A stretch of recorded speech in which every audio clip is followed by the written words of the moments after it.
Inakou, c'est-à-dire le président de l'Assemblée nationale, hein, a essayé d'évoquer comme problème majeur. Et si cela devait se présenter et prendre corps, je pense que personne dans une démocratie ne peut interdire au peuple de se prononcer. C'est l'un des problèmes, bien entendu. Mais on ne dit pas que c'est la majorité qui est à l'origine ou qui voudrait que les choses se fassent de cette manière. Pourtant, le contraire, il y a quelques jours, vous l'avez dit, le président député national, Obem Inakou, est numéro 1 de la majorité présidentielle actuellement, à part l'autorité morale. Le ministre Mouyej, il est du PPRD, il faut le rappeler. Le ministre Mouyej, devant les territoriaux à Kinshasa, il y a quelques jours, il a dit les 220 retouchables. Claude Machala, secrétaire national de votre parti, même chose. Et plus loin encore, les secrétaires de votre parti, dans son livre, ou entre la révision de la Constitution ou l'inanition de la nation. Apparemment, ce n'est plus un problème de la majorité, c'est plus vous du PPRD, parce que vous êtes seul. J'aimerais vous poser cette question. Non, M. Mathieu, je pense que je vais essayer de vous répondre par palier par rapport au nombre de problématiques que vous avez évoquées. Répondez à ma question ici. Parce que l'ARC n'a pas été d'accord avec vous. On a suivi son président. Les livres du secrétaire général du PPRD ne s'est pas focalisé sur l'article 220. Il y a des réalités de notre pays qui montrent que si la Constitution ne suit pas les pas de l'évolution, nous connaîtrons un blocage un jour. Ne pas les reconnaître, c'est aussi ne pas avoir les yeux constitutionnels. Je vais vous parler maintenant du ministre Mouyej. Le ministre Mouyej a exactement parlé comme je sais le dire, c'est-à-dire qu'il a évoqué la possibilité. Je vous dis que la possibilité n'existe que si c'est le peuple qui en est le demandeur et si c'est le peuple aussi qui en prend la décision. Il n'a pas dit que c'est une démarche qu'il initie ou que le PPRD initie. C'est ce que aussi le président de l'Assemblée nationale avait aussi déclaré. Donc nous ne disons pas ici que le PPRD est dans l'initiative de réformer l'article 220. Nous disons que nous voulons que la Constitution, par rapport aux différentes lois électorales déposées par la CENI à la Chambre basse du Parlement, bien entendu qui devaient être adoptées, nous disons ceci, pas qu'il devait être adopté, mais au moins pour la synthèse et aussi pour voir dans quelle mesure on peut l'entourer de certaines, peut-être propositions, on ne sait pas. On dit ceci, que c'est clair que notre Constitution doit suivre les pas de l'évolution pour qu'on puisse l'adapter par rapport aussi à l'ensemble de notre cycle électoral. Donc voilà au moins la position qu'on défend. Maintenant, quand c'est le secrétaire général, la majorité présidentielle qui parle, ne les réduisez pas au niveau du seul parti PPRD. On ne va pas dire que maintenant ce sont que les PPRD qui parlent parce que dans la majorité présidentielle, pourtant il y a d'autres voix au sein de la majorité qui sont contre. Il s'est fait la voix de révision. Mais attendez, dans toute démocratie, c'est toujours la majorité qui domine par rapport à la minorité. Sinon la démocratie deviendrait l'unanimité, ce n'est plus la démocratie, ce sera la dictature.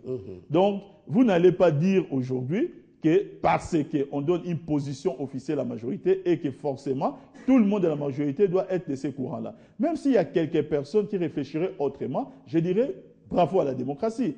Voilà au moins, M. Mathieu, la démarche qui est la nôtre. Nous voulons déjà interpeller le peuple congolais sur la responsabilité des hommes politiques.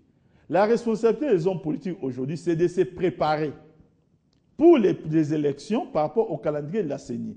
Nous, pour les élections locales, on doit se préparer au lieu de créer des débats stériles. Parce que la CENI, dans notre pays, jusqu'à ce jour, la CEI à l'époque et la CENI aujourd'hui, ne nous a pas encore déposé un calendrier complet. Et ça n'a pas empêché aux élections, bien entendu, publiées, c'est-à-dire au calendrier électoral, publié par la CENI, de suivre les cours des choses. Ça n'a pas empêché qu'on puisse organiser les autres élections. Donc aujourd'hui, nous sommes devant une situation où la CENI nous dit que commençons par être juste. Être juste, c'est quoi? C'est de donner un cadre à ceux-là à qui on n'a jamais donné de cadre en premier. Mais ça risque de prendre le temps et ne pas respecter un mandat quelconque. C'est cet argument-là. Si cet argument-là tenait la route, on parlerait des assemblées provinciales, on parlerait des gouverneurs des provinces et on parlerait du Sénat. Là, on pouvait maintenant commencer les débats. Mais vous êtes d'accord qu'ils sont dans l'irrégularité? Mais j'ai dit ceci, ils sont en dépassement des mandats. Maintenant, pourquoi ça, ce n'est pas un débat? Le débat, c'est envers une institution qui n'a pas encore fait la moitié de son mandat. Donc, si nous continuons à faire cette politique de fixation, si un individu, c'est une institution, nous sacrifierons davantage les restes des échéances électorales et aussi c'est le pays maintenant qui sera pris en otage.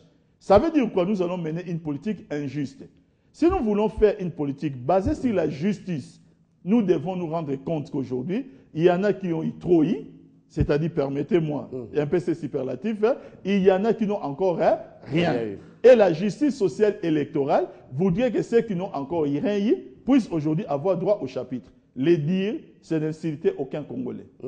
Mais quant à la révision de la Constitution, et même l'article 220, à vous attendre parler, c'est un oui de la majorité, et même au sein du PPRD. Attendez, vous savez, là je vais citer un peu, je crois que je vais citer Napoléon ici. Non, pas Napoléon, je pense que je vais citer les sages Solon. Les Grecs à l'époque demandaient aux sages Solon quelle était la meilleure constitution au monde. Il leur a dit, dites-moi d'abord pour quel peuple et à quelle époque. Pour la majorité, nous vivons notre époque. C'est-à-dire quoi? Nous regardons la nécessité du développement. Nous regardons quoi? Nous regardons les différents projets qui pourraient apporter les bien-être aux Congolais. C'est par rapport à ces différents piments, ces différents paramètres, que les cadres au niveau de la majorité, au niveau du bureau politique, tireront les conséquences et donneront les lignes maîtresses à nous qui sommes des militants, à nous qui sommes que des simples membres comme c'est là, et mon cas. Nous allons suivre la ligne qui sera tracée. Aujourd'hui, cette conclusion n'est pas encore tirée. Vous êtes journaliste et vous savez qu'au niveau de la majorité, même au niveau de mon parti, il n'y a aucune option qui est levée aujourd'hui par rapport à cela. Nous assistons au débat et de façon anticipative. Nous disons que puisque les débats existent, puisqu'il existe aujourd'hui, dans ces cas, préparons-nous à ce que si le débat persiste, que ce ne soit ni la majorité, ni l'opposition, et encore moins n'importe quel corps, je ne sais pas, que ce soit religieux soit-il, fit-il, à décider, ça sera au peuple congolais. Et les dire, ce n'est que respecter ce peuple. Ça s'appelle par voie référendaire. Alors, et de conclure en quelques secondes, cette majorité a été, et d'ailleurs félicitée, parce que quand on parle démocratie, élection en RDC, cette majorité est génitaire de ça. Mais comment se fait-il quand on parle d'alternance, fin des mandats? On vous sent tous touchés directement. Vous risquez d'être les meurtriers d'une démocratie. Vous savez, M. Mathieu, j'aime bien faire une politique comparée. En France, la droite est restée au pouvoir 3 mandats successifs. Avant que la gauche puisse au moins venir se préparer, se prendre en charge et renverser la droite. 3 mandats, mais il y a eu alternance même au sein de l'alternance, c'est quoi? C'est-à-dire, comme les gens comprennent l'alternance aujourd'hui, ça voudra dire que vous avez dirigé le pays, demain c'est notre tour. Non, ce n'est pas ça l'alternance. L'alternance, c'est que la Constitution doit formaliser un cadre pour dire que le pouvoir va du 40e au 40e. Et après, les jeux du pouvoir doivent de nouveau être réouverts. En respectant le cycle électoral. Mais c'est pourquoi nous demandons à l'assainir. C'est ce que nous demandons. Parce que quand nous parlons élections dans ces pays, ce ne sont pas seulement que les présidentielles et les législatives. C'est ce que nous voulons que les gens comprennent.